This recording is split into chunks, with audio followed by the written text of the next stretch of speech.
Halo guys, kembali lagi di Rika Official.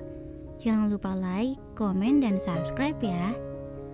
Melihat Bayu yang pergi setelah dihardik Ian, Said terpana. Belum ada orang di desa ini yang berani memukuli dan menghardik Bayu. Hari ini untuk pertama kalinya dia melihat hal itu. Ternyata cinta itu benar-benar bisa membuat seorang jenius menjadi bodoh. Said mengalihkan pandangannya pada Ian dan bertanya, "Bukannya Mas Ian menyukai Dokter Claudi? Kenapa malah menyatukan mereka?" Tanyanya heran. "Aku tidak tega membiarkan mereka seperti itu. Aku memang menyukai Claudia, tapi aku lebih menyukainya saat dia cerita, bukan seperti beberapa hari ini. Dan cerianya itu ada karena Bayu. Lagi pula aku tidak bisa menjalin hubungan dengan seseorang yang tidak menyukaiku dan masih menyimpan rasa pada orang lain. Dan satu lagi, belum tentu Claudia akan menerimaku, meskipun dia tidak jadi dengan Bayu," jawab Ian. Said terdiam mendengar hal itu. Ternyata cinta itu tak sesimpel yang dia bayangkan selama ini. Banyak yang harus dipikirkan. Cinta bukan hanya bagaimana seseorang bisa memiliki seseorang yang disukai, tapi juga bagaimana membuat seseorang itu merasa bahagia meskipun itu dengan cara harus melepaskannya. Bayu memacu motornya cukup kencang. Untung saja suasana pagi ini sepi, jadi tak banyak penduduk yang menyaksikan aksi kades mereka. Setelah mengetahui Claudi tak ada di rumahnya, dia langsung menuju pohon legenda itu. Dan ternyata gadis itu memang ada di sana. Pandangannya jauh ke depan, menatap hamparan sawah yang hampir menguning dari ketinggian ini. Mendengar ada orang yang datang, Claudi langsung menoleh ke arah datangnya suara. Dia melihat Bayu yang telah berdiri beberapa langkah di belakangnya. Pemuda itu menatapnya dengan pandangan sayu. Ada rasa penyesalan terpancar dari matanya. Tanpa sadar, Claudi meneteskan air mata meskipun senyumnya mengembang. Bayu berlari ke arahnya dan memeluk gadis itu dengan erat, seolah-olah tak ingin melepasnya lagi. "Maafkan aku," katanya lirih, menahan tangisnya. Tenggorokannya terasa bengkak mendengar itu. Claudia tak bisa menahan air matanya dan membenamkan wajahnya di dada Bayu. "Terima kasih banyak, kau tidak pergi meninggalkanku," sambungnya lagi karena bersyukur cinta itu tidak meninggalkannya. Claudi masih saja diam dalam dekapan Bayu. "Aku menyesal hal ini terjadi. Seharusnya aku tidak bersifat bodoh seperti itu. Aku tahu kalau aku bodoh," kata Bayu lagi. "Aku juga," kata Claudi sambil mengangkat wajahnya. Melihat air mata itu, Bayu menghapus air mata Claudi dengan ibu jarinya. "Kau tidak bodoh," kata Bayu lembut. "Maksudku, aku juga tahu kalau kau bodoh," sambung Claudi sambil tersenyum usil. Mendengar itu, Bayu tertawa. Ternyata gadis ini masih bisa bersifat usil di saat seperti ini. Claudi melihat luka dekat bibir Bayu, menyentuhnya dengan lembut dan bertanya, "Kenapa ini?" Tanyanya cemas. Bayu tertawa. "Ini tanda kebodohanku, Ian yang memberikannya." Claudi tersenyum. Ternyata cowok itu bisa berbuat seperti itu. Batinnya, "Lebih baik kita pergi sekarang. Aku akan mengobatimu," kata Claudi sambil memegang pipi Bayu lembut. "Tidak, aku masih ingin di sini. Luka ini tak sebanding dengan luka hatimu seminggu ini. Semuanya karena ulahku," katanya lirih. Bayu membelai lembut rambut Claudia yang panjang dan tiba-tiba mengecup keningnya sehingga membuat Claudi kaget dan berkata, "Kenapa kau mencium keningku?" Tanyanya agak syok. Mendengar itu, Bayu mengangkat dagu Claudi dan menatap matanya tajam dan dalam sambil berkata, "Apa kau mau aku menciummu di bibirmu?" Katanya lembut tapi dengan nada usil sambil menundukkan kepalanya. Claudi kaget, darahnya mengalir kencang. Jantungnya berdetak dengan cepat. Spontan saja Claudi menahan dada pemuda itu dengan kedua tangannya untuk menjaga jarak, lalu berusaha melepaskan diri dari pelukan Bayu dan menjauh beberapa langkah.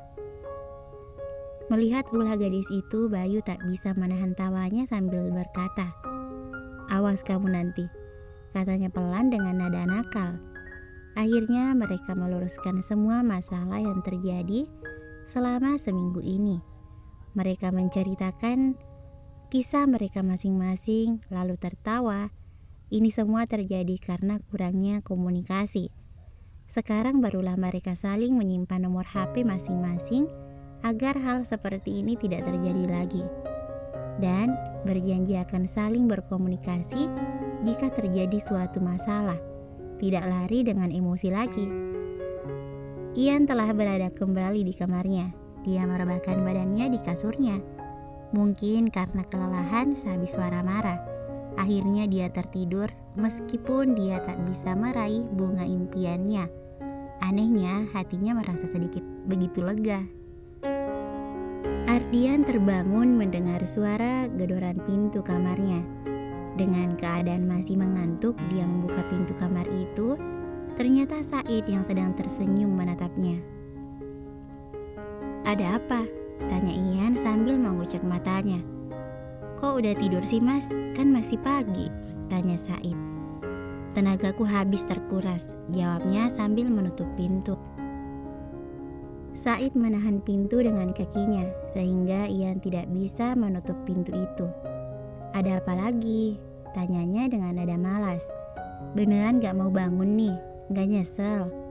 tanya Said dengan nada menggoda. Ian menjawabnya dengan pandangan heran. "Ada seorang wanita yang mencarimu loh." Mendengar itu, Ian mengangkat alisnya seraya berkata, "Siapa dia?" Said menunjuk ke belakang. "Tuti?" tanya Ian kesal. Spontan Said juga menoleh ke belakang karena yang dia maksud bukan Tuti. Lalu Said menarik Ian ke depan dan akhirnya dia bisa melihat gadis itu yang berdiri di sebelah Tuti. Mulut Ian ternganga, dia amat kaget. Dengan gugup ia menyebut nama gadis itu. "Vina?" katanya tak percaya. Gadis itu tersenyum. Ian berlari ke arah Vina dan ingin memeluknya. Tapi kemudian dia sadar gadis itu milik seseorang. Dia terdiam di hadapan gadis itu.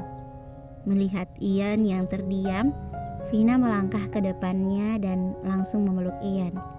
Laki-laki itu tidak paham dan berdiri terpaku sampai akhirnya dia mendengar bisikan lirih Vina bahwa dia tidak bisa mencintai laki-laki lain dan berpura-pura menyukainya. Ian langsung membalas pelukan Vina. Melihat itu, Said berkata, "Gadis kota," katanya sambil merangkul bahu Tuti. Dan Ian dan Vina langsung melepas pelukan mereka dan menatap Said. "Jika kau juga ingin memelukku, aku tidak keberatan," kata Said sambil memandang Tuti. Gadis itu baru sadar kalau tangan cowok itu menempel di bahunya. Langsung saja dia menjitak jidat Said. Kali ini benar-benar sakit. Ian dan Vina tak bisa menahan tawa melihat ulah mereka. "Ayo kita tinggalkan mereka biar mereka bisa berbicara dengan leluasa," kata Tuti sambil menarik tangan Said. "Oh, tidak bisa, nanti mereka berbuat yang tidak-tidak," jawab Said sambil melepaskan tangannya dan menyilangkan di dada. Layaknya bapak-bapak yang sedang mengawasi dua insan remaja yang dimabuk cinta. "Dasar bocah, apa katamu? Memangnya apa yang akan kulakukan, ha?" kata Ian kesal sambil menjewer telinga Said. "Aduh, aduh, aduh," teriak Said sambil melepaskan jeweran Ian. "Kenapa orang begitu tertarik dengan telingaku?" katanya cemberut karena sering dijewer oleh ibunya dan sekarang Ian juga sudah ketularan. Akhirnya Said berhasil diusir. Dengan wajah cemberut dia mengikuti Tuti. Untung Bu Dokter menolaknya. "Jika tidak, aku pastikan dia saat ini dalam masalah besar," kata Said kesal. "Hus, diam kamu. Nanti malah kata-katamu yang menambah masalah mereka," kata Tuti memperingatkan. Enggak kedengeran kok, kita kan udah jauh, jawab Said. Ternyata Tuhan sudah mengatur semuanya ya. Bu dokter dengan Mas Bayu, Mas Ian menemukan Mbak Vina. Jangan-jangan kau ditakdirkan untukku, katanya sambil nyengir. Sejak kapan kau jadi genit begini? Tanya Tuti jengkel. Ian membawa Vina duduk di sofa dan bertanya kenapa dia bisa tahu bahwa dirinya berada di sini. Ibumu yang memberitahu alamat ini, jawab Vina. Lantas kau nyetir sendirian sejauh ini? Iya, aku nginap malam tadi di perjalanan. Kebetulan ada hotel yang berada di tepi jalan itu. Ian bisa mengingat hotel itu. Hotel itu cukup bagus juga. Kenapa kau mencariku? Bagaimana dengan pacarmu? Sudah kubilang aku tidak bisa melupakanmu. Aku merasa lebih sakit saat jauh darimu daripada mendengar kau menyanjung gadis lain di depanku. Mendengar itu, Ian memeluk Vina dan berkata, mulai saat ini aku hanya akan menyanjungmu. Suaranya hampir seperti bisikan, sehingga membuat gadis itu meneteskan air mata karena haru.